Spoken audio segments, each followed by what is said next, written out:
Good morning/afternoon, everyone.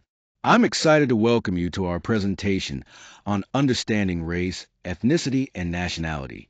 Today, we'll explore the foundations of these important identity concepts, dive into their definitions and differences, and discuss the social challenges that come with them. This is a crucial topic that touches many aspects of our lives. So I look forward to sharing insights and engaging with you throughout. Let's get started. When we talk about race, ethnicity, and nationality, it's important to understand how each concept is different yet interconnected. First, race is often seen as classifications based on physical traits like skin color, but it's crucial to recognize that race is really a social construct. This means it has more to do with social perceptions and consequences than with biological differences. Next, ethnicity focuses on shared cultural elements, things like language, traditions, and ancestry that come together to form a group's cultural identity. It's about the common heritage that connects people on a deeper cultural level. Lastly, nationality refers to the legal bond between an individual and a country. This defines citizenship and the political rights that come with belonging to a particular nation state. Understanding these distinctions helps us navigate conversations about identity more clearly and respectfully. When we talk about race, it's important to understand that race is not rooted in biology, but rather is a social construct. This means that the way we categorize people based on physical traits has been created over time, rather than reflecting any inherent biological differences. Historically, these distinctions were developed and used to organize societies, often to justify unequal treatment and discrimination. Because of this, race has played a significant role in shaping social systems, reinforcing stereotypes, and maintaining social hierarchies that affect who gets access to opportunities. By recognizing race as a social construct, we can critically examine how it influences individual experiences and institutional practices. This perspective is crucial for understanding how systemic discrimination operates and for working toward greater equity. When we talk about ethnicity, we're referring to shared cultural elements like language, customs, religion, and ancestral heritage.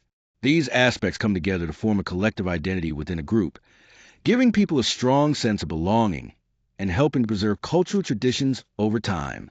Ethnic identity shapes not only how individuals see themselves, but also influences communal life. This includes social practices, celebrations, and the values that guide everyday interactions.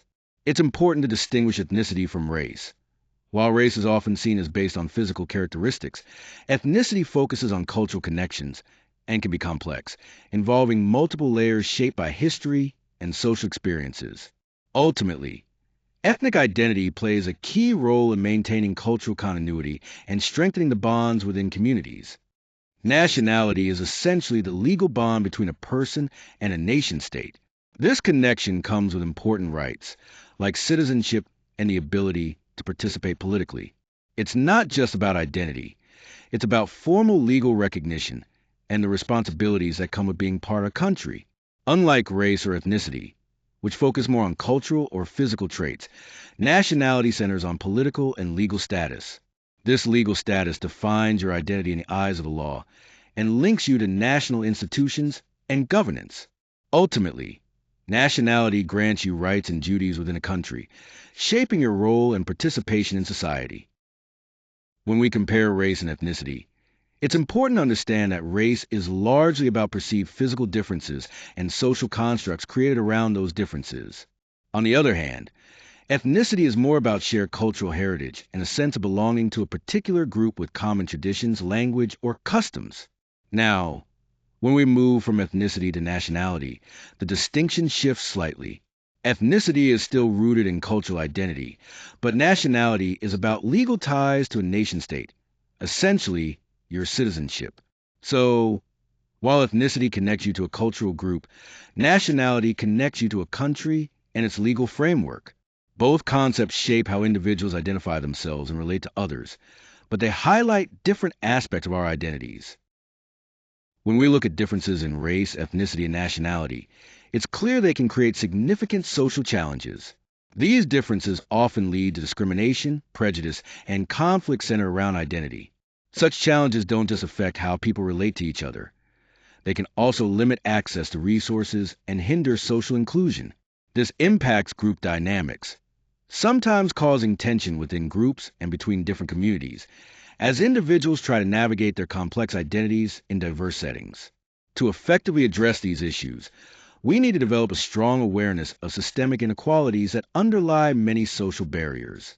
Equally important is a commitment to inclusive practices, approaches that respect diverse identities while fostering social cohesion and unity across society. Let's look at some real world examples that bring these concepts to life. First, case studies show us how race, ethnicity, and nationality all interact within society. These factors don't exist in isolation, but influence one another in complex ways. For example, an immigrant might acquire a new nationality through naturalization, but their ethnic identity often remains connected to their cultural heritage, highlighting how identity can be layered. Additionally, racial categorization can have profound effects, shaping experiences of discrimination regardless of someone's nationality, which shows how race can transcend legal boundaries. Ethnic minorities within a nation state often face challenges like social exclusion, even when they have full legal citizenship, pointing to the gap between legal status and lived experience. Altogether, these examples demonstrate how these concepts aren't just theoretical, they have real practical implications, influencing individual lives, social policies, and how communities relate to one another.